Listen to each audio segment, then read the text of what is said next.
La Sociedad Española de Radiodifusión presenta... Ser... ¡Aquí va la radio!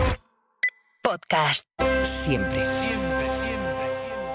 Estás escuchando el Abierto de Hoy por Hoy. Cada día analizamos las noticias más relevantes de la actualidad, las claves políticas, económicas y sociales, con las voces de los protagonistas y los distintos puntos de vista de nuestros tertulianos.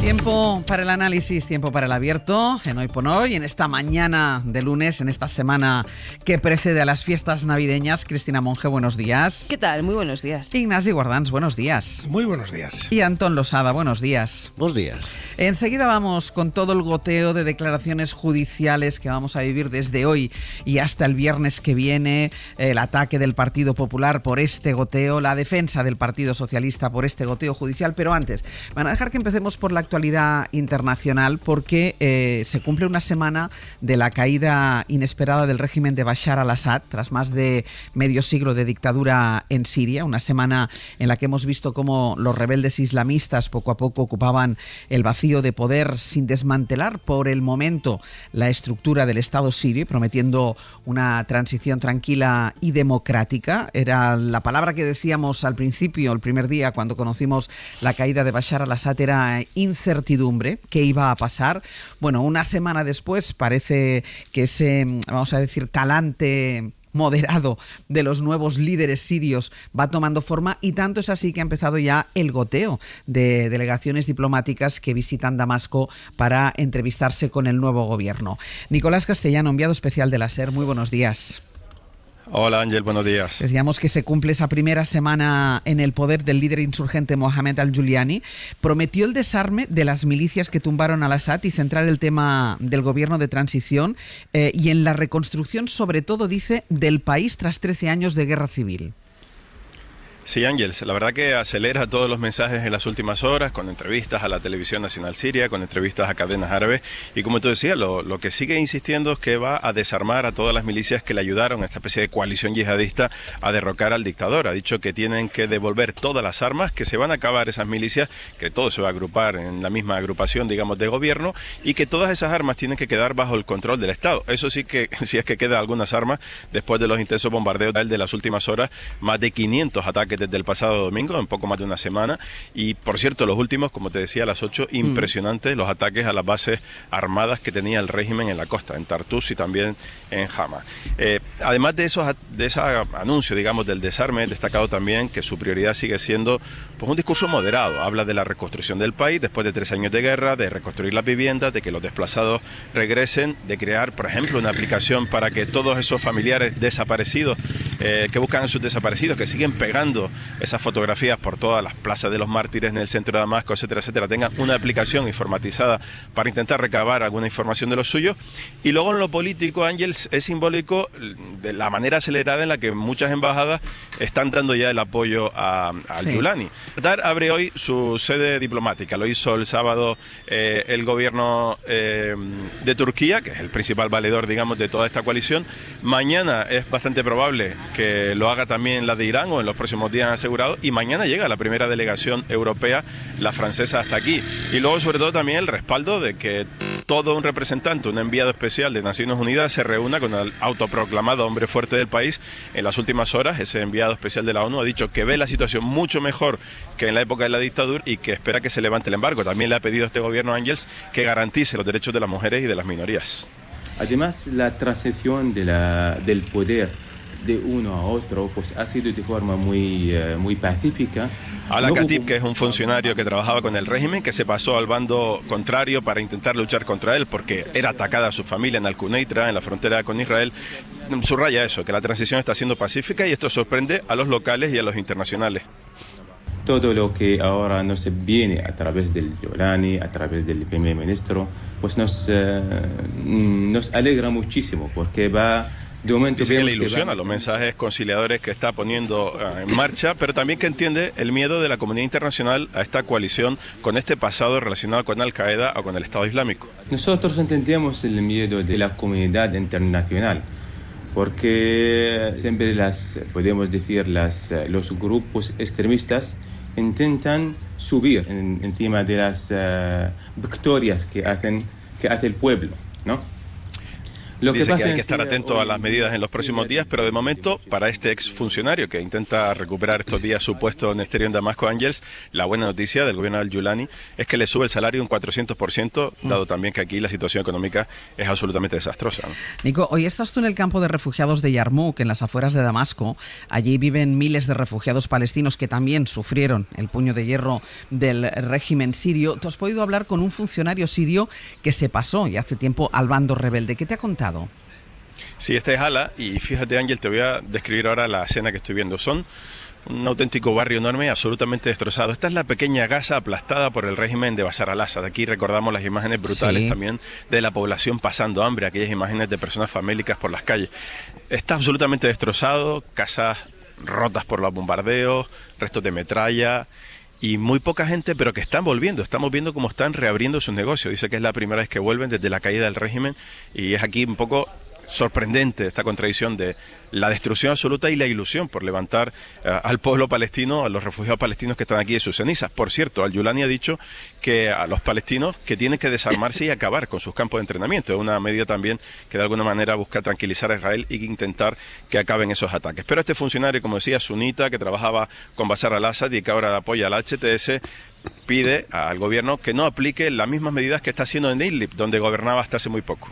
No pueden seguir el modelo que lo han tenido en Idlib, aquí en toda la comunidad siria, porque en Idlib, pues, la gente que vivía allí, pues,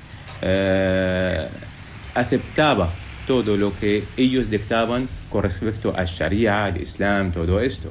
Porque recordemos que Idlib, Ángels, es el lugar de donde viene el actual primer ministro del gobierno de transición. Allí impuso la Sharia y crea al-Kitab, que en este caso no se puede hacer en todo el territorio porque hay muchas sectas religiosas y muchas sensibilidades.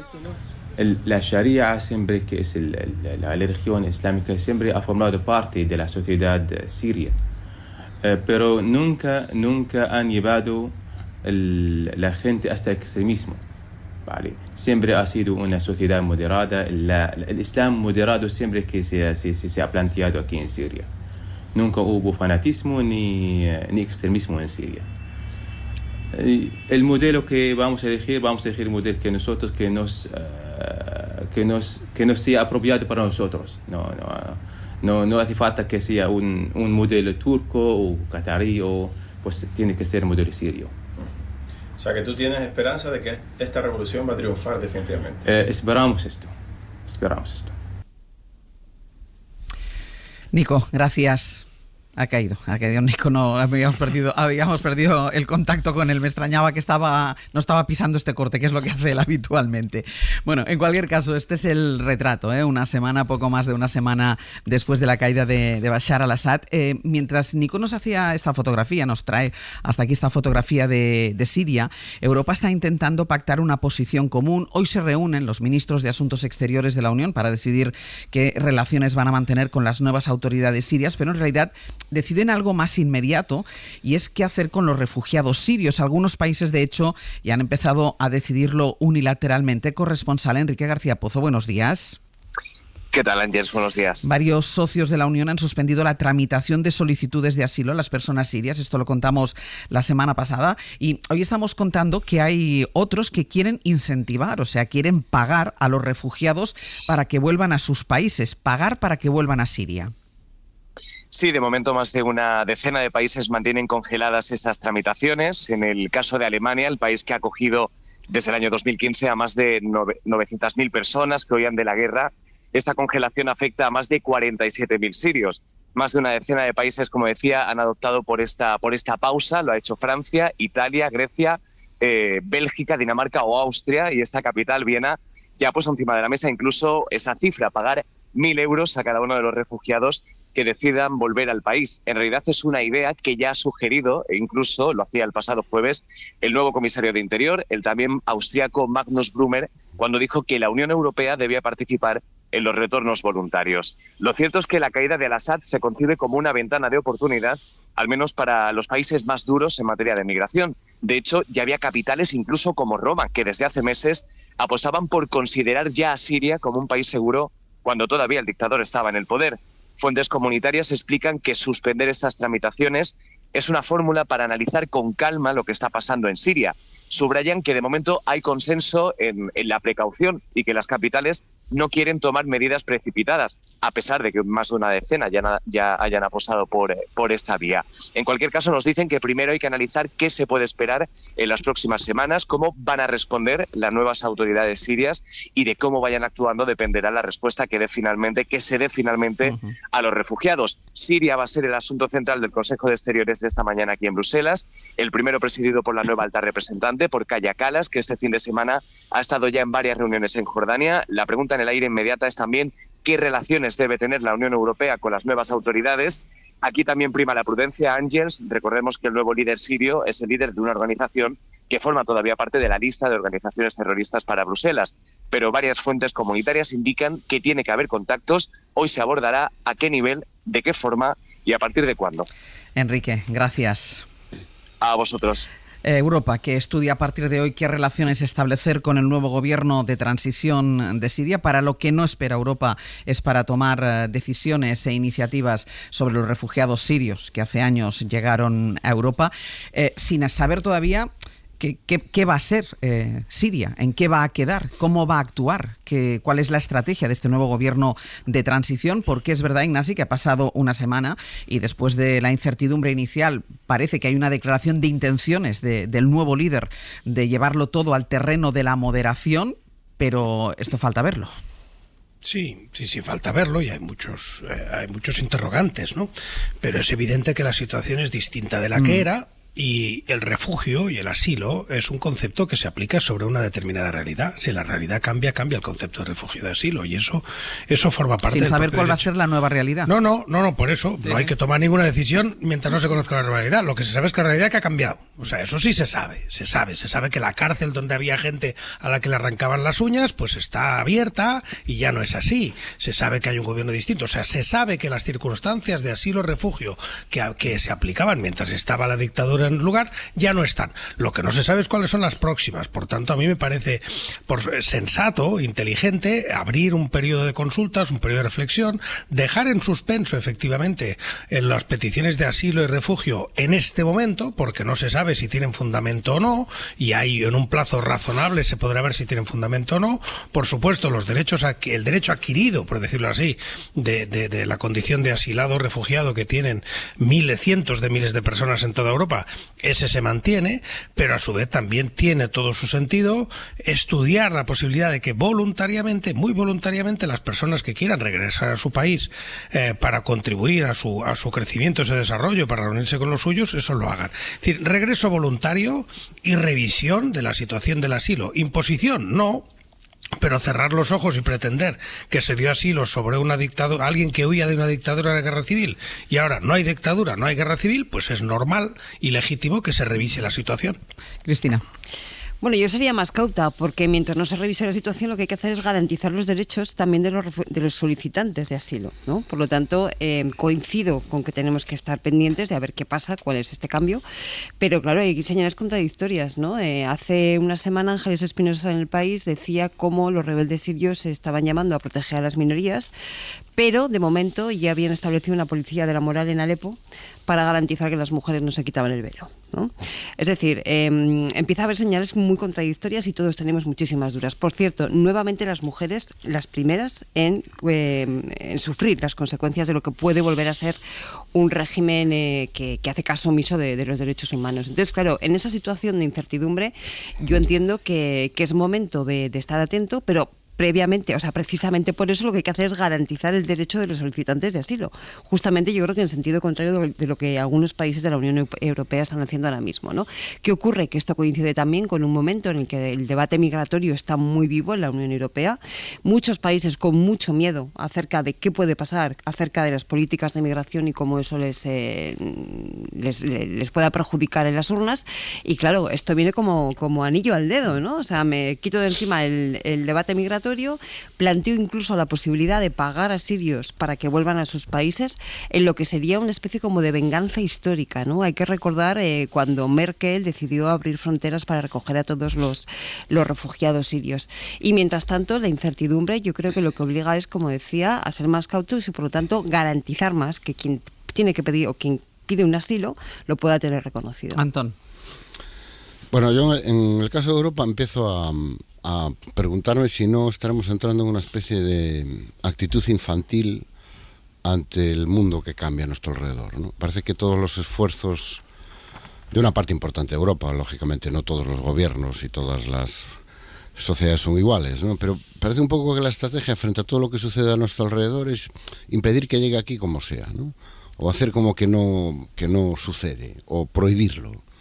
Entonces todo lo medimos en esos términos. Entonces parece que no se ha aprendido nada de la crisis de refugiados de 2011 y años posteriores, ¿no? Todo lo que sucede allí nos afecta.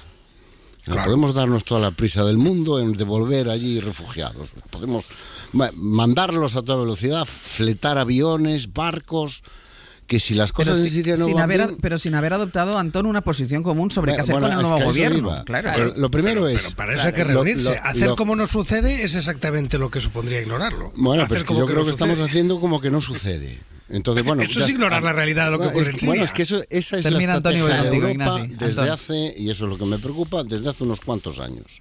Hacer como que no sucede. Y que lo importante es que no nos afecte a nosotros y protegernos nosotros. Y no acabamos de entender que todo lo que sucede fuera de las fronteras de Europa nos afecta. Y que aunque nos empeñemos en construir un búnker económico, social, político e incluso mental, el búnker no aguanta la realidad en la que nos estamos instalados y el mundo en el que vivimos. Entonces, podemos enviarlos allí a toda velocidad. Que si Siria no se estabiliza, volverán. Porque ya saben el camino. Igual que fueron, volverán. Porque es lo que sucede cuando en aquella zona hay problemas. Yo creo que en Europa en este momento deberíamos estar preguntándonos, no tanto qué hacemos con los refugiados sirios, sino qué queremos que suceda en Siria. ¿Qué queremos que pase allí? ¿Qué régimen, qué tipo de sistema político, con quién, qué país queremos que sea Siria? Y a partir de ahí, poner todos nuestros recursos al servicio de ese objetivo. Eso es lo que deberíamos estar. Y no esta cosa de no, y les pago por irse. ¿No?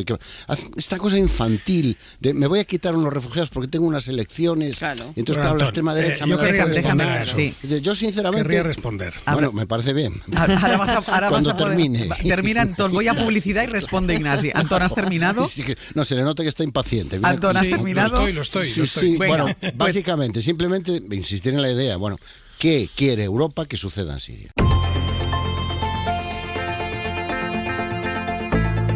El Abierto.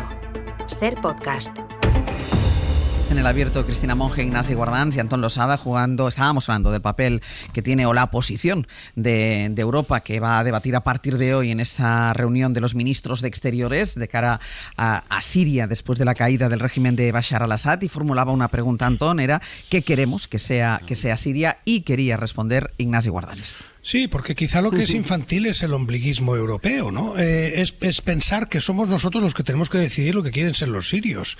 Demos la vuelta a ese argumento como un calcetín. Vosotros sois conscientes, o los oyentes son conscientes de lo que supone que retornen a Siria 3-4 millones de personas formadas, con divisas, preparadas, que vuelvan sus médicos, que vuelvan sus ingenieros, que vuelvan la gente que sabe hacer carreteras, que vuelvan sus pequeños empresarios, que regresen a sus casas y que se pongan a trabajar por el país. Eso es infinitamente mayor que cualquier plan de desarrollo ni que cualquier plan Marshall. Solo en una semana la moneda siria se ha robustecido solo por los sirios que han llegado cargados de divisas y de dólares desde Turquía. Y eso ha robustecido ya en un 15 o 20%, lo leí ayer, la moneda siria. Eso es lo que nos tiene que preocupar. Con absoluta libertad, por supuesto, sin obligar a nadie, pero estimulándolos, sí, porque nada va a hacer más por Siria que recuperar su capital humano. Es más, los propios líderes que están en este momento en Siria saben que les cambia totalmente la situación si lo que tienen ahí es un montón de gente que ha estado viviendo, que sale de una guerra civil, o si tienen a 3-4 millones en una población como la siria, y muchos de ellos en Damasco, que vienen formados, que vienen ilusionados, que vienen con ganas de emprendeduría y que efectivamente pues han beneficiado del plan Merkel en su momento y se han formado en escuelas de ingeniería de Alemania, en escuelas de toda Europa. Eso es lo que necesitamos para Siria. La idea de que el problema de Siria lo tenemos que mirar desde el ombliguismo ideológico europeo y desde una especie de centralismo europeo, donde el problema es, tenemos que proteger... Claro que tenemos que proteger a los refugiados, pero no somos nosotros, son ellos. Y de lo único que se está hablando aquí no es de obligar a nadie, es de dar la oportunidad a los sirios que huyeron, y esa palabra hay que subrayarla, huyeron de su país y de su dictadura y de la cárcel que ahora se ha abierto. Y Merkel les abrió las puertas, permitirles que si quieren, subrayo, puedan regresar. Y eso es lo mejor que le puede ocurrir a Siria. Pero eso no está en duda, Ignacio. Eso no es la discusión a día de hoy. Bueno, parece estar en duda. No. Yo creo... Se dice que es infantil plantearlo, porque todo este debate empieza cuando se han reunido para discutir eso. Y solo porque lo están planteando ya estamos, la extrema derecha. ¿Pero qué tendrá que ver? A ver, Ignacio, es que lo que se está discutiendo y es objeto de debate, yo creo que no es eso, que evidentemente es aplastantemente lógico, como tú muy bien acabas de describir, sino que es la otra cara de la moneda. O sea, una cosa que es decir, quien quiera volver, que vuelva y que se facilite todo eso, fenomenal. Ahora bien, dejamos de admitir aquellos solicitantes del derecho de asilo que puedan sí, bien, suspendemos temporalmente. Pues eso, nadie ha dicho nada más. Claro, pero suspendemos temporalmente las solicitudes de asilo de aquellos que quieran salir hoy de Siria sin saber todavía qué tipo de régimen es ese. Sí, eso es lo que parece. No, pues eso es lo que a mí me parece que vulnera en buena medida lo que es el espíritu del derecho de asilo. Esperar y ver, claro. Sí, bueno, ¿qué hacemos con las mujeres de Alepo a las que ya se les ha puesto una policía de la moral si quieren salir de Alepo? ¿Les negamos ese derecho de asilo? Bueno, de Arabia Saudita tampoco en este momento nadie. Bien, pero no le damos refugio. Sí, pero no estamos hablando de Arabia Saudita, estamos hablando de lo que está pasando en Siria. Estamos hablando de países donde hay policía de la moral. Sí, pero que ante la incertidumbre que se abre con un nuevo régimen, en vez de decir, bueno, precisamente porque hay incertidumbre, facilitamos que quien quiera ejercer el derecho de asilo y lo solicite pueda, si se dan las circunstancias, pueda venir aquí, en vez de eso, preventivamente lo suspendemos. O sea, es que es tirar por abajo en vez de por arriba el derecho de asilo. No sé si me explico. O sea, es en vez de garantizarlo, mientras están ponerlo en suspenso, mucho hay que recordar vulnerable. a los oyentes que no se les pone en la frontera. Mientras se suspende, están en suspenso. Claro, sí, pero están en suspenso. No, significa que no tienen sus derechos consolidados, pero que tienen perfectamente en una situación, no están ahí metidos en cuarteles. O sea que en suspenso significa que hay que esperar unas semanas para ver cuál es la situación. Eso es en suspenso. Antón. No, vamos a ver. Los sirios tienen derecho a decidir lo que quieren hacer con su país, no porque se lo concedamos nosotros los europeos. Eso bien. Me parece un poco, no creo haber hecho esa afirmación. Yo simplemente me he instalado lejos de actitudes buenistas en la pura lógica geopolítica. Yo como Europa no tengo derecho a decidir qué va a pasar en Siria, pero sí es legítimo preguntarme qué quiero yo que pase en Siria. Y a partir de ahí desarrollar una política en consecuencia con lo que yo quiero que pase en Siria. Eso es la política exterior de toda la vida, la política exterior adulta. Lo que es un poco la política exterior infantil es que tu primera reacción, con respecto... Yo no te llamo infantil. No, pero no puedo, Ángel, no puedo aceptar que me llame infantil porque he estado a punto de llamarle infantil antes y me he reprimido. Ignacio, pero no seas infantil, Antón, no seas infantil. A ver, por orden, Antón. Es que no sé, debes estar en otra llamas infantil, debes pues no estar seas en otra infantil, tertulia. porque es infantil llamar a la gente infantil. Debes estar en otra tertulia que no es la que se corresponde. Creo que es una consideración, y no me refería a ti, me refería a la actitud de los gobiernos europeos. Que comparto, por tanto soy infantil. Bueno, pues me parece una actitud... No he dicho que tú seas infantil, he dicho que esa actitud para gestionar la política exterior me parece propio de una concepción de política exterior infantil, que es pensar que, bueno, si cierro muy fuerte los ojos y me preocupo solo por lo que me afecta a mí, pues me acabaré quitando de encima este problema. Entonces la primera reacción es pensar en los refugiados, cuando yo creo que la primera reacción, la lógica, la de política exterior, desde mi punto de vista adulto, no hay nada de malo en ser niño, pero en política exterior no suele ser muy conveniente, es preguntarnos, bueno, ¿qué quiero que pase? Y, por ejemplo, quiero que Israel siga bombardeando Damasco. Y quiero hombre, algo tendrá que ver la actitud de Israel con lo que está sucediendo en Siria, con lo que ese derecho que reclamamos y que tanto defendíamos, que los sirios decidan qué van a ser el futuro. Hombre, va a ser muy difícil que los sirios decidan cuando Israel bombardea Damasco prácticamente a diario. Cuando ha ampliado su ocupación del terreno del país y cuando ya sabemos que va a duplicar la población que ya tiene allí instalada. ¿Le corresponde a Europa decidir eso? No, pero sí le corresponderá y deberá tener una posición al respecto, dado que Europa es uno de los aliados más firmes que tiene Israel. Entonces, si queremos que realmente los sirios decidan qué quieren ser de mayores o en el futuro, qué tipo de país quieren, qué tipo de régimen, qué tipo de sistema político. Hombre, nuestro papel es, y eso es, insisto, la política exterior en la que yo creo y que es útil, que es generar las condiciones para que eso suceda. Y hay muchas preguntas, en mi opinión, que son más urgentes y van antes que si devolvemos o no los refugiados. ¿Por qué no se dan las condiciones para contestar a eso? Y, por ejemplo, la primera pregunta que a mí me gustaría que alguien de Europa me dijera, algún responsable, oiga, lo que está haciendo Israel, que es lanzarse sobre los restos de lo que queda del Estado sirio para ver qué puede hacer. Eso es falso. Eso no es lo que está haciendo Israel. Es una opinión. No es una, los no es hechos una son sagrados. Es una opinión. Bueno, sí, pregúntalo a la gente que ve caer las bombas en Damasco todos los días si los hechos son sagrados o no. Acaba de contar Nico las bombas son sagradas. Acaba de contar Nico. Las bombas son, claro, es que claro, las sobre bombas Damasco. Israel bombardeó Damasco, de verdad. ¿Qué le parece a Europa? ¿Qué le parece? Antón dice que el sábado se bombardeó Damasco. Es igual, vale, bien. No están bombardeando en Siria, Ignacio, no lo estamos inventando. Venga. Dicho esto, me gustaría saber cuál es la opinión de la Unión Europea. Si le parece bien. Si os parece bien a vosotros. Voy a ir a publicidad. A mí sí. Porque todo esto ha sido hablando de política internacional. Ahora, después de la publicidad, entraremos en la política nacional. Vayan preparándose ustedes.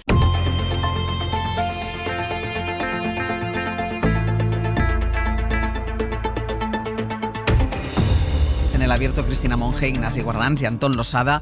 Vamos a cambiar de asunto, vamos a ir a la cita judicial del día, aunque será una semana en la que vamos a repetir mucho esto de la cita judicial del día. Hoy el turno es es el carrusel, exacto. Hoy el turno es para Víctor de Aldama, declara en el Supremo en el marco del caso Koldo, en el que se investigan irregularidades y comisiones cobradas en el Ministerio de Transportes en el tiempo de Ábalos. Miguel Ángel Campos, buenos días.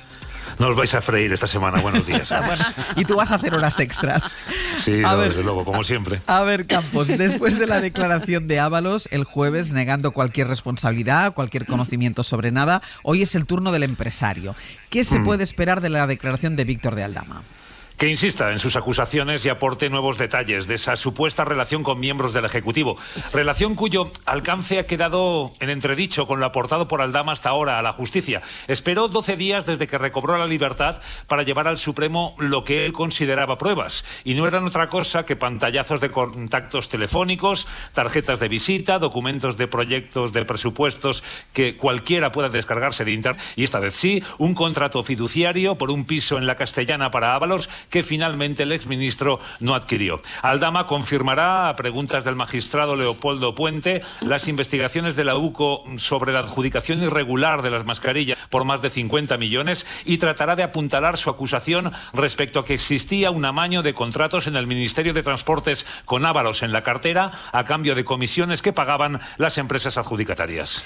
Cuando declaró ante la Audiencia Nacional, el propio Aldama Campos entregó una lista de contratos y de obras en los que supuestamente se cometieron irregularidades. Dijo que se adjudicaron a cambio de comisiones. Bueno, el ministro de Transportes, el de ahora, Óscar Puente, encargó una auditoría para investigar todos estos contratos durante el tiempo de Ábalos, a ver si había alguna irregularidad en ellos. Ya conocemos el contenido de ese informe, de esa auditoría, que concluye, Campos, que no se dieron las irregularidades que denunció Aldama. Sí, el informe firmado por el director general de Carreteras refuta las acusaciones de Aldama y descarta la existencia de los amaños de obras en transportes. De los 39 proyectos señalados por Aldama en su documentación, solo 6 fueron licitados en época de Ábalos al frente del Ministerio. De esos 6, solo en 2 de los casos las adjudicaciones fueron concedidas a alguna de las empresas señaladas por Aldama como supuestas pagadoras de comisiones. Pero el informe ni siquiera halla irregularidad alguna en esos 2 supuestos. El documento incluso detalla que una de las supuestas empresas corruptoras perdió un concurso ante otra oferta mejor. Por lo que respecta a los modificados de obra en carreteras, el informe no entra en detalle, pero subraya que no ha detectado irregularidades y que el sistema de control de la Administración, con decenas de filtros en departamentos distintos, convierte en casi imposible el fraude. El informe de carreteras se une al del administrador de infraestructuras ferroviarias presentado este viernes, que analizó un total de 373 expedientes expedientes sin hallar irregularidad alguna. Y estos informes, Ángels, estamos viendo que descartan la existencia de irregularidades, fueron encomendados por el ministro Puente, van a ser incorporados al sumario del caso. Hay otro informe que también fue elaborado a instancias de Puente sobre los contratos de mascarillas, la denuncia inicial que hizo pues florecer este escándalo. Ahí ese primer informe sí que detectó irregularidades. Campos, gracias. A ti, buenos días. A las 10, ¿no? Llega el Aldama, a las 10 empieza la declaración. Vaya, se ha ido. Es que me había olvidado de preguntárselo. Sí que colgan pronto estos chicos. Cortan rápido la comunicación. La magia de la radio. La magia de la radio. Ellos acaban y se van.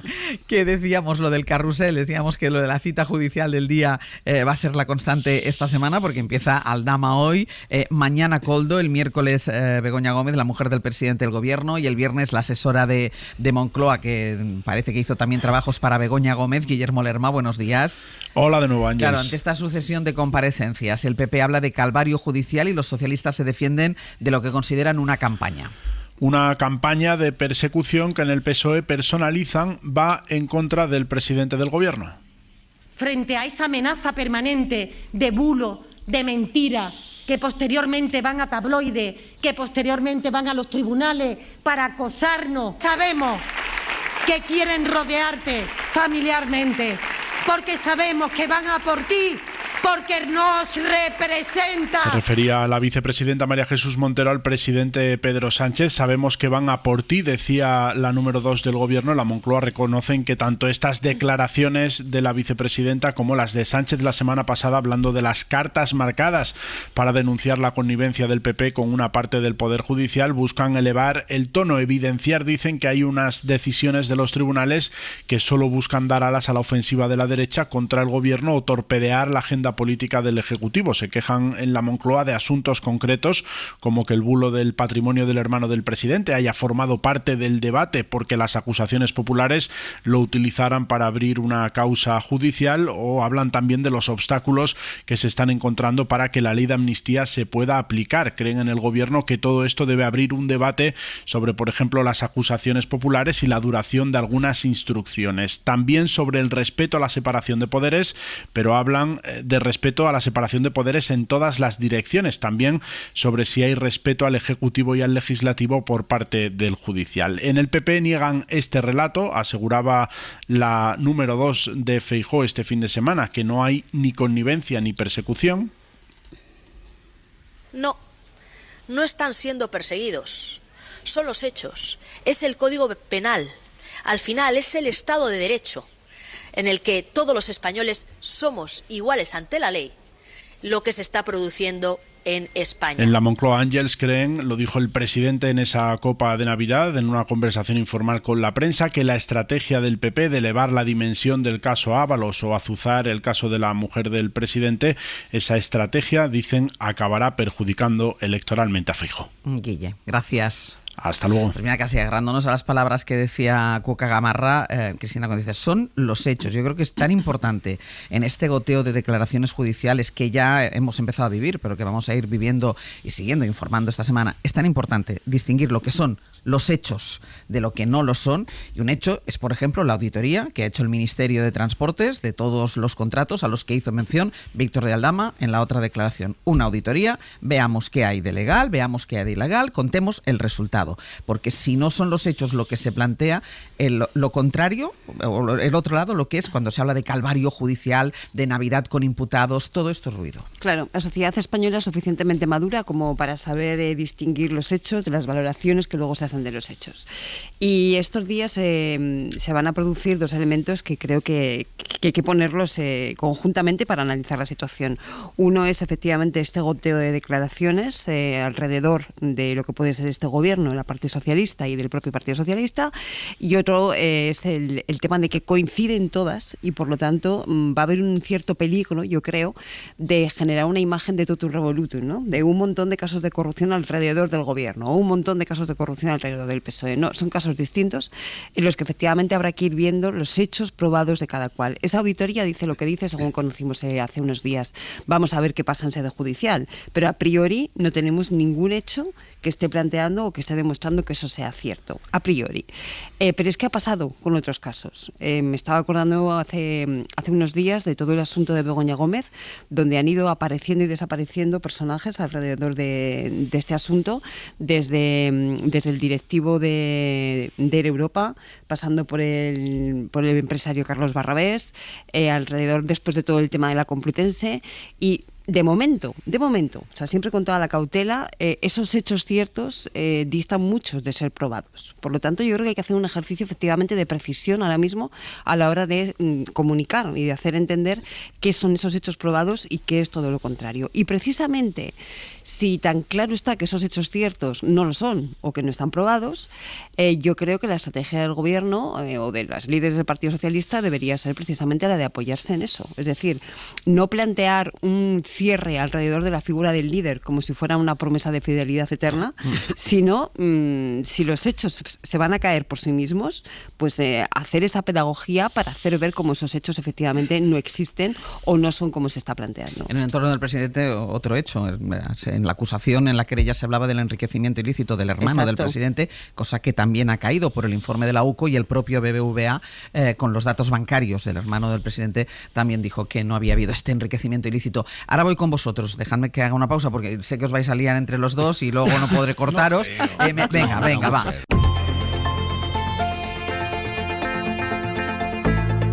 El Abierto. Ser Podcast. En el Abierto, Cristina Monge, Ignasi Guardans y Antón Losada hablando de la declaración dentro de poco más de media hora de Víctor de Aldama ante el Supremo, que hable esta semana de declaraciones judiciales. Prácticamente hay una cada día por el caso Koldo y también por el caso Begoña Gómez. Hablábamos, Antón, de la importancia de los hechos y destacaba, Cristina, la pedagogía que tiene que hacer el Gobierno y el Partido Socialista en lugar de este cierre de filas, explicar y distinguir bien qué es lo que hay y qué es lo que no hay. Efectivamente, es que aquí hay varios niveles, ¿no? Primero, lo que está sucediendo desde el punto de vista judicial. Bueno, Aldama, desde que salió libre, ¿no? Siempre estamos esperando la prueba definitiva al día siguiente, en la siguiente declaración. Llevamos ya varias semanas en las que cada día va a soltar la bomba que lo va a detonar todo. Y no, chico, no acaba de soltar la bomba. Debe tener un calendario judicial muy cerrado y debe tener que ir repartiendo, para no hacerse spoiler a sí mismo, ¿no? De momento, yo, sinceramente, lo más escandaloso que ha soltado, lo que conocimos fue, no puso en entredicho al gobierno, sino al coronel de la Guardia Civil, que tuvo que pasar el traguito de explicar a sus señorías cómo era eso de pegar unos tiros con unos mocasines, ¿no? Esta especie de agente secreto cayetano al que entrenaban que pasaba por allí, no, que quiso pegar unos tiros y dijimos, venga, ¿por qué no? Está todo en regla, a pegar unos tiros.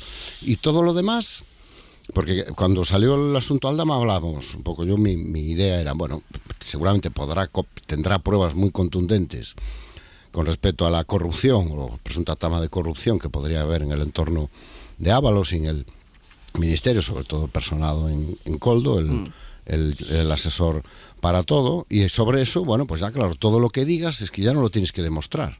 Como pudiste corromper a uno, pues ya automáticamente todos los demás caen bajo la sombra de la sospecha. Pero es que tampoco está aportando pruebas especialmente contundentes o poderosas para el caso madre, el caso original por el que se supone que se le puso en libertad porque iba a colaborar y iba a aportar materia probatoria, que es el caso Koldo, el caso Ávalo, o como le queramos llamar, ¿no?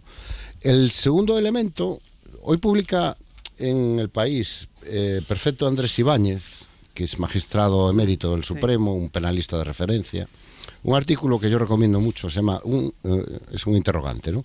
Un ejercicio suicida de la jurisdicción penal, y hace, yo creo que el mejor análisis jurídico que yo he visto hasta ahora del caso que a mí me parece más escandaloso de todos, que es la investigación absolutamente extemporánea a la que se está sometiendo al fiscal general del Estado y la presunta filtración, que es algo que desde el punto de vista jurídico, sinceramente, cuesta mucho trabajo entender y seguir. Y él hace un despiece realmente magistral explicando la sinrazón de todo lo que estamos viendo en la filtración más investigada de la historia de España. Yo creo que esta es la línea que tenía que seguir el gobierno. Claro. O sea, si lo que dices, si esto es ruido, es ruido. Claro. No entres tú en el ruido, no generes más ruido, porque decir que hay una persecución es ruido. es ruido. Decir que hay una confabulación de no se sabe muy bien quién contra mí, de los jueces y tal, es ruido. A lo mejor es verdad, no lo sé, pero es ruido. En todo caso, no tienes pruebas para demostrarlo. Entonces, yo creo que en todos los casos que en este momento escudan, rodean, ¿no?, al gobierno, hay argumentos jurídicos, hay evidencias. La mejor respuesta es informe por ejemplo, del Ministerio sobre cómo se han licitado las obras. Entonces, no alimentes tú más el ruido, porque además, si algo hemos aprendido, y cualquiera que haya tenido relación con la justicia lo sabe, es que a la justicia se sustancia, las batallas judiciales no se ganan en la prensa, no se ganan en los medios de comunicación. Ignasi. Sí, aquí vamos a decepcionar al oyente porque efectivamente en este caso hay una unanimidad espectacular, absoluta, suscribo, aplausos, oreja y rabo para Antón y para Cristina, ¿no? De hecho yo no lo puedo enseñar aquí en pantalla, pero lo primero que he apuntado al escuchar la crónica inicial es totum revolutum, que es la expresión que ha utilizado después Cristina, ¿no? Porque efectivamente me parece un grave error, o sea, no quiero repetir, pero no, lo digo en serio, o sea, que estoy muy de acuerdo. Hechos, dejarse de expresiones así globales. Y voy a poner un ejemplo concreto, ¿no? Yo no sé por qué necesitamos que llegue el Santander con una certificación para decir que el hermano de Pedro Sánchez no tenía el patrimonio que se le acusaban. O sea, eso se podía... No, el Santander podía ratificar, pero ¿cómo es posible que hayamos necesitado... Creo que era el BBVA. O el BBVA, pues perdón, no hago publicidad. Pues nada, un banco, un importante banco español que decían... Del norte de España. Del norte de España ha hecho ese informe. Bueno, entonces, yo no entiendo, o sea, de verdad es algo que me cuesta mucho de entender, que esa información haya sido falsa y haya estado flotando falsa como chapapote, como en las playas, como ensuciándolo todo, ¿no? O sea, ha estado ahí flotando sin que nadie haya dicho, esto es mentira, y aquí tienen. No hace falta un certificado de la firma del interventor del banco para desmentir esa información. Se invierte la carga de la prueba, ¿no? Que se invierte la carga de la prueba una vez más. Es que es increíble, ¿no? Y ahí he estado repitiéndose una y otra vez el patrimonio, este señor y tal. Bueno, no puede ser. Lo del informe de Puente del Ministerio, pues está muy bien, claro, y está muy bien la celeridad con la que lo han tratado, efectivamente. Ya necesitamos más informes como ese, sobre contratos, sobre cada una de las afirmaciones que se hacen. O sea, esa es efectivamente la línea, y yo, pues, me atrevería, en la misma línea que habéis dicho vosotros, pero, digamos, osando un poco más, le pediría a la ministra Montero que se dedique a hacer de ministra de Hacienda, y que se dedique a su trabajo, que España la necesita en las finanzas, en los presupuestos, que ahí es donde realmente está su papel, y que otros papeles pues los abandone porque es mal casting. Los que nos gusta el cine sabemos lo que es el casting, que es la adecuación de un actor a un personaje, y cuando el casting es malo, la película se hunde.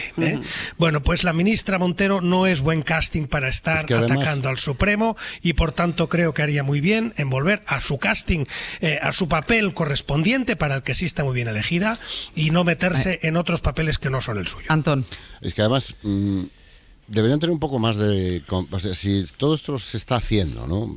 Yo creo, por ejemplo, el comentario el otro día del presidente del gobierno en la Copa esta de los medios de comunicación, a mí me parece completamente inapropiado y fuera de lugar. Ni era el sitio, ni era el momento, ni era el mensaje. Y esta insistencia este fin de semana también me parece extemporánea, por dos razones. La primera, es decir, ¿se creen en la necesidad de alertar al votante progresista de que esto está pasando? Hombre, un poco más de confianza en el votante progresista. Claro. Que no es tonto, que no somos que tenemos ojos en la cara y vemos lo que está pasando, y vemos el tipo de investigación y de proceso judicial al que se están sometiendo determinados casos. Vemos que se está investigando como filtración una rueda de prensa. No tiene que venir María Jesús Montero a explicármelo. Una nota de prensa. Sinceramente, yo creo que buena parte de los que han votado a este gobierno, al PSOE y a sus socios, saben perfectamente lo que está sucediendo. Es más, levantar ruido y polvo y afirmarlo y tratar de presentarte como víctima puede incluso que el mensaje se confunda. Porque, por ejemplo, en el caso de corrupción, sí hay una estrategia un poco difícil de entender, que es que se libera Aldama, todavía no sabemos muy bien a cambio de qué, vale, todo eso es cierto. Bueno, pero Koldo estaba en el ministerio, Claro. Y lo nombraste tú. Y Ábalos era tu hombre de confianza. Entonces, hombre, alguna responsabilidad tendrás. No puedes pretender presentarte como una víctima en situaciones y en circunstancias que fueron posibles gracias a tus decisiones. ¿Eso quiere decir que estabas implicado? ¿Eso quiere decir que hay responsabilidad penal? No, pero hombre, no eres una víctima. O sea, no puedes pretender presentarte como víctima. Eres responsable. Y un segundo elemento. Mientras hablas de esto, mientras María Jesús Montero nos está hablando de esto, no nos habla de la economía, que es lo que mejor le está yendo a este gobierno. En la semana en que The Economist, 10 años después, rectifica su portada y Spain ya no es Spain, sino que es Spain y la economía mejor del 2024, hombre, dedícate a hablar de esto, que es lo que seguramente en buena parte de tus votantes quieren oír. Mientras hablas del ruido, no hablas de la realidad. Totalmente de acuerdo. Y no solamente eso, es que precisamente porque efectivamente Aldama, a Koldo lo nombraste tú, estaba en el ministerio, y ahí hay que aclarar exactamente hasta dónde llega eso y perimetrar bien, ¿no? Quién estaba implicado en este tipo de acciones. Precisamente por eso tú ahí tienes ya capacidad y la posibilidad y la estrategia de plantear cuáles han sido esas líneas de presunta corrupción, si es que finalmente se demuestra, que parece ser que hay bastantes indicios, y poner encima de la mesa que tomaste de forma absolutamente rápida la decisión que tenías que tomar, que era apartar a Ábalos de todas esas responsabilidades. Por lo tanto, en vez de poner en valor eso, porque yo creo que esto es algo que ya en la sociedad española ya está muy claro, no hay organización humana, no digo partido político, digo organización humana que esté libre de posibles corrupciones, corruptelas, malas prácticas, etcétera, etcétera. Lo que diferencia a unas y a otras es cómo reaccionan cuando esos casos surgen. En este caso, el Partido Socialista y el Gobierno tuvieron los reflejos de reaccionar con bastante celeridad, por lo menos en cuanto los asuntos estos salieron a los medios de comunicación. Yo no sé si antes sabían o no sabían, pero en cuanto se hizo público, se reaccionó con celeridad. Por lo tanto, la estrategia de perimetrar dónde llega todo eso, poner en valor esa reacción, yo creo que es una estrategia ganadora para un electorado que efectivamente, como decía Antón, un electorado pero no solamente progresista, yo creo que el conjunto de la sociedad española sabemos ya cómo están funcionando algunas cosas en los días en los que estamos leyendo cómo se fabricó el caso Neurona contra Podemos. Y no estoy comparando una cosa con la otra, simplemente digo que estamos sabiendo muchas cosas de cómo funcionan algunos aspectos del Estado un poco oscuros. Pausa y seguimos.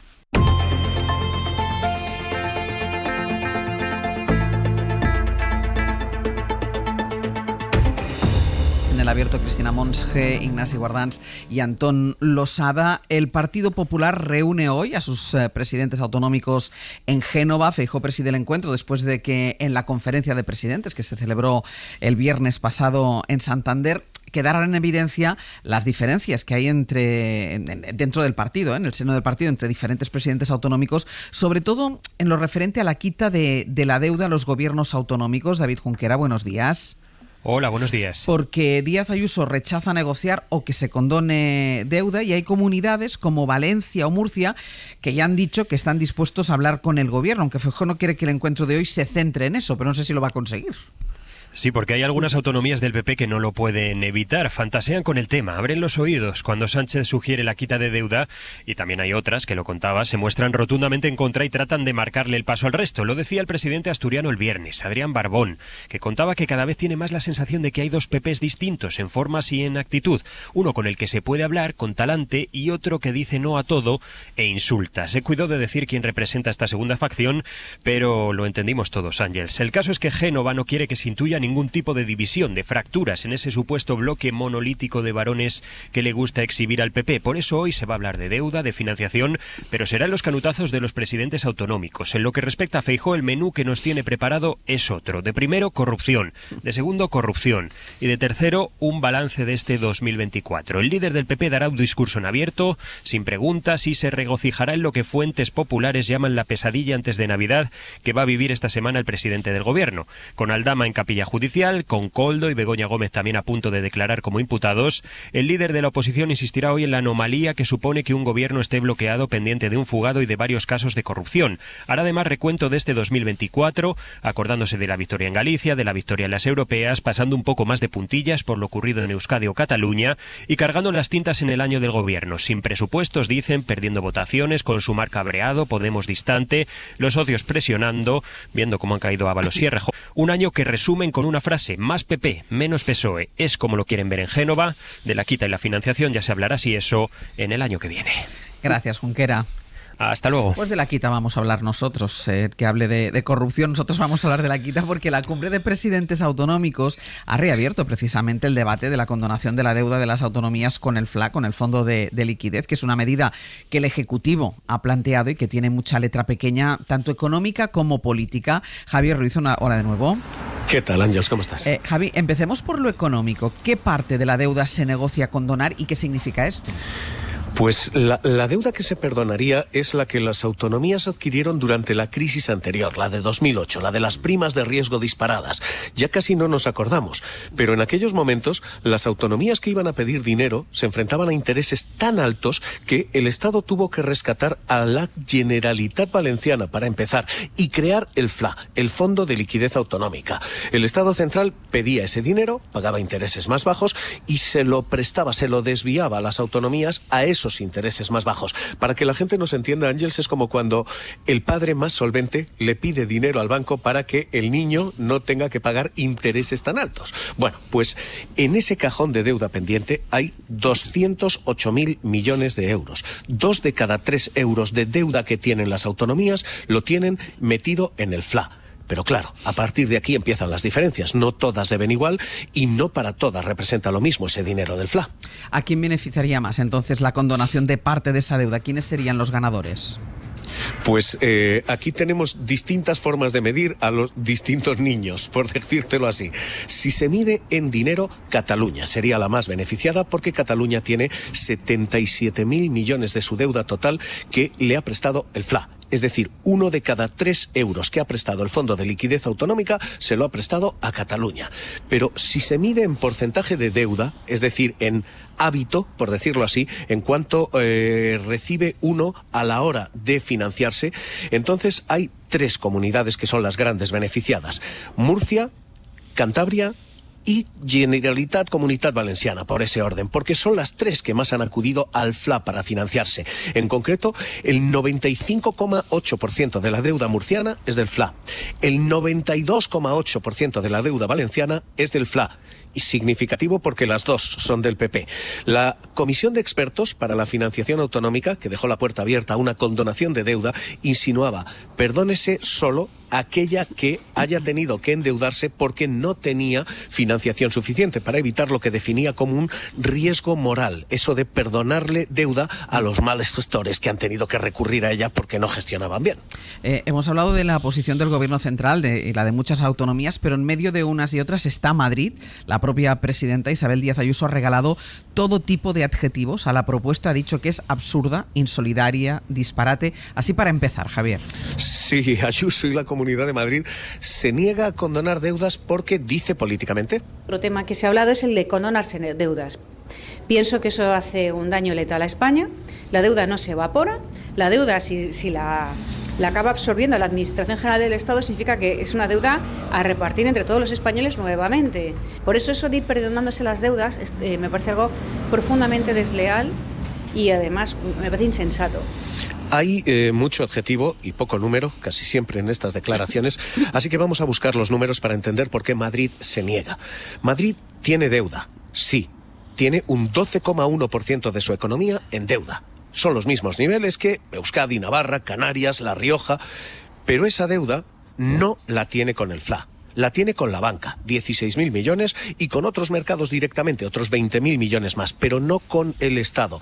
La lectura política es muy clara. Si se perdona dinero del FLA, a la que menos se va a beneficiar es a la Comunidad de Madrid, que no tiene dinero con el FLA. Así que el argumento es el argumento económico. Lo que deja en realidad es que el voto particular de Madrid, en aquel informe, lo que decía, por cierto, que se emitió, allí en aquel informe se emitió un voto de Madrid, lo que decía es: no debe condonarse esa deuda porque si se hace, lo vamos a pagar los ciudadanos de Madrid y se van a beneficiar los ciudadanos de otros sitios. Así que sobre si se debe perdonar o no, condonar o no esa deuda, vuelve a romperse ese frente común del PP, porque esto beneficia a todas las comunidades del PP, a todas, salvo a Madrid, salvo a Ayuso.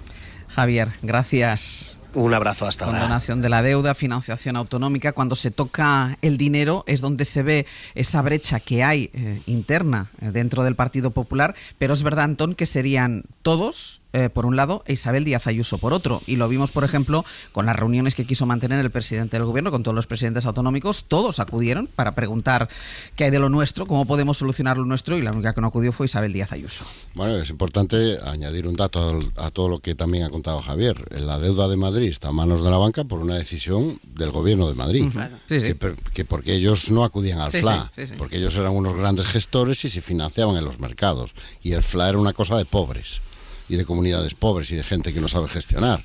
Bueno, oye, pues no pides responsabilidad por tus decisiones, pues asúmela. Yo, la verdad, hasta el viernes pensaba que el problema con la financiación lo tenía el PSOE, y ahora descubrimos que el PSOE lo tiene, pero también lo tiene el PP, y que parece que lo único que mantiene la unidad en el Partido Popular en este tema es que no salga nada de lo que proponga Pedro Sánchez.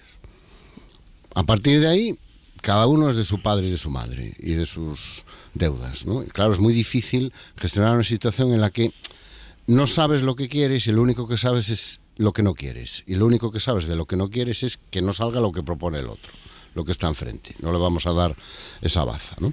Entonces, en ese sentido, claro, es que el Partido Popular al final tiene un enorme poder territorial sobre realidades territoriales muy diferentes, en términos económicos, en términos sociales, en términos de modelo económico, y claro, lo que es bueno para unas, pues resulta que no es del todo bueno para otras, ¿no? Entonces, yo creo que ahí ha encontrado Díaz Ayuso un espacio para seguir significándose, para seguir defendiendo la excepcionalidad madrileña, que llegó a defender con tanta contundencia. Era realmente muy sorprendente, ¿no? Cataluña no, trato diferencial no, pero Madrid trato diferencial sí. Claro, o sea, ¿por qué? Pero dicho esto, yo creo que el problema, quien lo tiene que afrontar, porque para eso es el líder del Partido Popular, es Alberto Núñez Feijóo. Hombre, yo creo que tenemos ya la postura del PSOE, más o menos la sabemos. Nos faltan unos cuantos detalles sobre la singularidad, pero bueno, sabemos que están dispuestos a pactar un modelo. Ese modelo se puede discutir, se le pueden exigir más detalles. Hombre, yo creo que no es mucho pedir, no es una exigencia irracional pedir que el principal partido de la oposición y partido que es alternativa nos explique cuál es su modelo. Ignasi. Bueno, sí, yo querría que esto fuera un debate sobre finanzas públicas, ¿no? Y que no se base solo en the guts, en las vísceras de algunos miembros del Partido Popular, de su portavoz y de la presidenta de la Comunidad de Madrid, y con una falta de racionalidad absoluta en el debate. Lo digo porque esto no puede ser solo si está usted a favor o en contra. A mí lo de la condonación de la deuda, pues me levanta las cejas en algunos puntos, me hace dudar si en lugar de eso pues hay otras fórmulas intermedias, como una reestructuración. Se habla mucho del impacto que tiene sobre las comunidades autónomas, pero no aquellas que se beneficiarían de la medida, pero quizá no se está hablando lo suficiente, o por lo menos no hay suficiente transparencia sobre el impacto de la condonación de la deuda en las finanzas del Estado, en el condonante, ¿no? Todo eso creo que hay que ponerlo sobre la mesa y con serenidad, y viendo si efectivamente esta es la mejor fórmula o no lo es, y cómo afecta eso a la equidad del conjunto de los españoles, ¿no? Lo que no se puede es tener este debate, pues eso, en los términos que decía Antón, en eso estoy de acuerdo también. O sea, decir que todo se reduzca como lo propones tú, como lo propone el diablo, pues el diablo no puede ser. Es una política de títeres, ¿eh? O sea, que cuando aparece la bruja ya se sabe que es la bruja, y entonces ya empiezan todos los niños a gritar. No, diga lo que diga, la bruja es la bruja, ¿eh? En los títeres, ¿no? En las marionetas. Y eso es un poco lo que ocurre, ¿no? Cualquier cosa que provenga de Moncloa, pues ya es negativo, independientemente de lo que plantee. Y eso no puede ser. Y eso es lo que habría que exigir, en este caso, a los votantes del PP de Andalucía. Son los que tienen que levantarse. Los votantes del PP de Andalucía, por poner un ejemplo bien claro, son los que tienen que decir: oiga, señora Ayuso, usted no decide sobre el futuro de mi deuda. El futuro de mi deuda lo tiene que decidir en este momento el gobierno de Andalucía, que es del PP, en función de una serie de criterios y de una serie de un estudio que tendrá que hacer y de oportunidad política. Pero no puede depender de la estrategia cortoplacista y de la propia situación financiera de la Comunidad de Madrid. Cristina. Bueno, déjame que empiece haciendo una defensa de la infancia ahora que estamos en Navidades, porque llevamos un programa de niños que salen asustados cuando ven a las brujas. Cristina, no reabras heridas. No reabras heridas. No, con todo el cariño, ¿eh? Pero... Soy fan de las marionetas y de los teatros de marionetas. Es otra cosa que tenemos en común, Ignasi. No, un poquito de contexto yo creo que es importante, porque, claro, el debate sobre la condonación de la deuda, que es un debate técnicamente muy interesante, aunque tiene su complejidad, se coincide en el tiempo con otro que no es exactamente lo mismo, pero que tiene que ver, que es todo el tema de la financiación singular para Cataluña. Entonces, volvemos a estar en otro de esos casos en los que hay que diferenciar muy bien los dos debates, que tienen puntos de conexión, pero son distintos, ¿no? Y digo esto porque o el Gobierno hace una defensa sólida, con unos argumentos técnicos. Por cierto, comentaba Javier, el informe famoso de expertos de hace unos años ya apuntaba a esta posibilidad con algunas condiciones, con matices. Entonces, o hace una argumentación en esa línea muy sólida, o va a ser muy fácil la tentación de pensar que se está planteando ahora la condonación de la deuda para, por otro lado, colar la financiación singular a Cataluña y, por lo tanto, mantener los acuerdos con Esquerra y Junts, ¿no? Entonces, yo creo que es importante que esto, si se quiere mantener separado, que espero que sí, pues que se explique, y para eso hace falta una defensa técnica muy contundente y muy bien hecha, y ese debate que decíamos que va siendo hora de que se abra, porque llevamos ya años con eso pululando por las conversaciones, pero sin llegar a abrirlo del todo. Y luego, desde el punto de vista político, es la enésima vez en la que vamos a ver, o la que vamos a preguntarnos, quién manda en el Partido Popular. Porque esto no es una cuestión que se pueda plantear por comunidades autónomas. Aquí, efectivamente, se supone que el partido debería tener una visión unificada. Un modelo. Un modelo, exacto. Sí, aunque luego ese modelo, efectivamente, pudiera tener una aplicación distinta o con matices en cada comunidad autónoma. Porque es verdad que la realidad de cada territorio es distinto.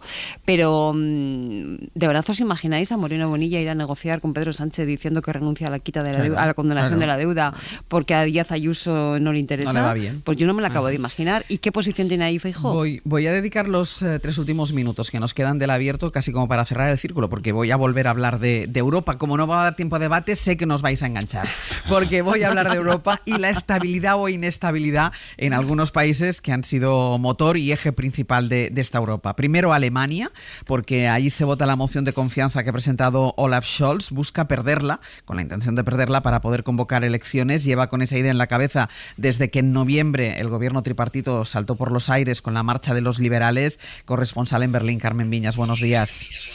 Hola, buenos días, ¿qué tal? Si todo sale como está previsto, Scholz saldrá derrotado y a partir de ahí tiene 21 días para disolver el Parlamento y convocar elecciones. Todo apunta a que puedan ser el 23 de febrero.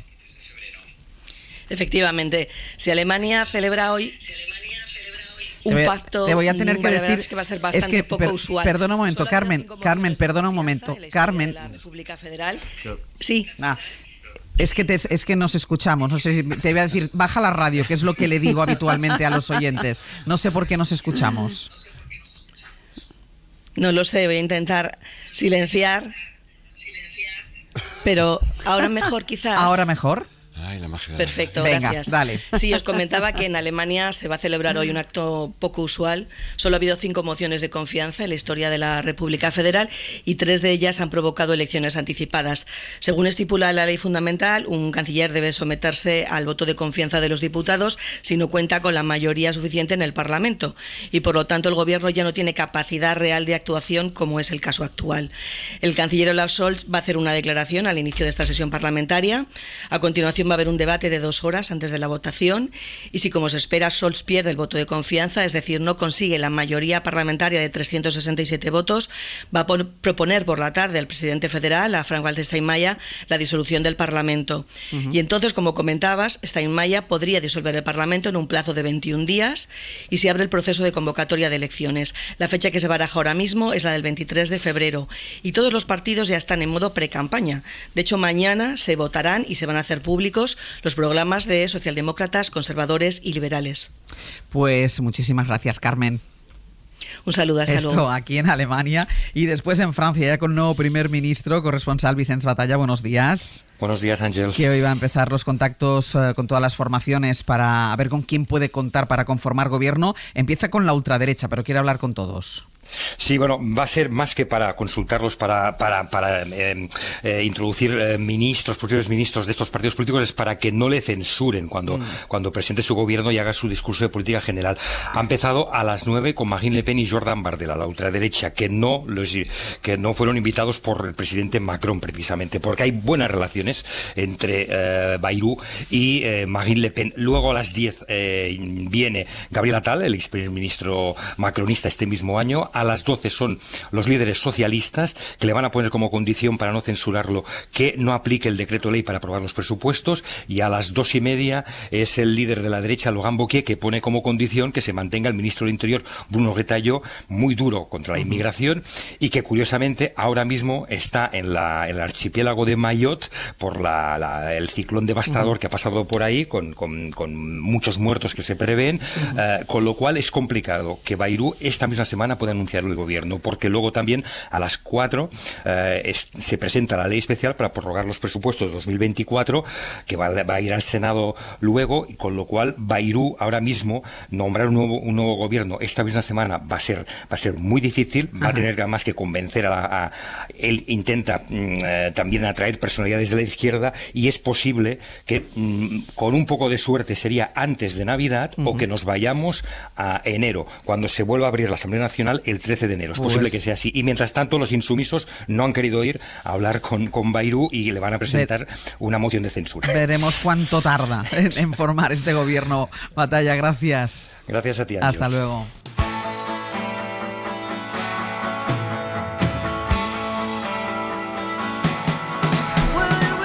Venga, Sergio, que estás sufriendo, que dices que no tendrás tiempo y luego cuando tienes tiempo no lo llenas. Vamos con poco tiempo hoy. Venga. Bueno, a partir Pepe Rubio, Sergio Castro. Hola, ¿qué tal? A partir de las 10, imagínense que la vida fuera así, que se encuentran en una encrucijada, en un camino con varias posibilidades, y dicen, llama al 900 100 800 y le pregunto a Bob, ¿qué puedo hacer?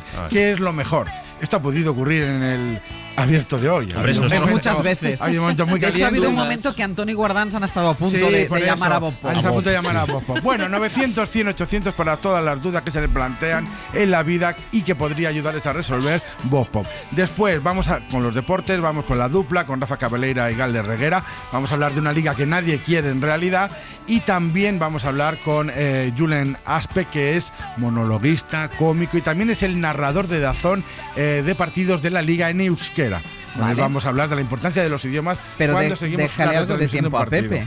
Bueno, el artesano Pablo Ortiz de Zárate nos va a hablar hoy de cuadros para entrenar el cerebro a través de Hopper, ¿vale? Y en mitos, todo es un fracaso si no eres el número 1, si no eres el mejor, si no consigues ser el puntero. O sea, si eres el segundo, ya es un fracasado. Es un fracasado. Esa idea que tenemos de competitividad. Tú no puedes contestar a esa pregunta, Ángel, siempre la primera. Pero bueno. Sí. Voy a despedir a Cristina Monge, Ignacio Guardans y Antón Losada. Hasta la semana que viene. Un abrazo. Adiós. Qué vergüenza, Sergio. Para no perderte ningún episodio, síguenos en la aplicación o la web de la SER, Podium Podcast o tu plataforma de audio favorita.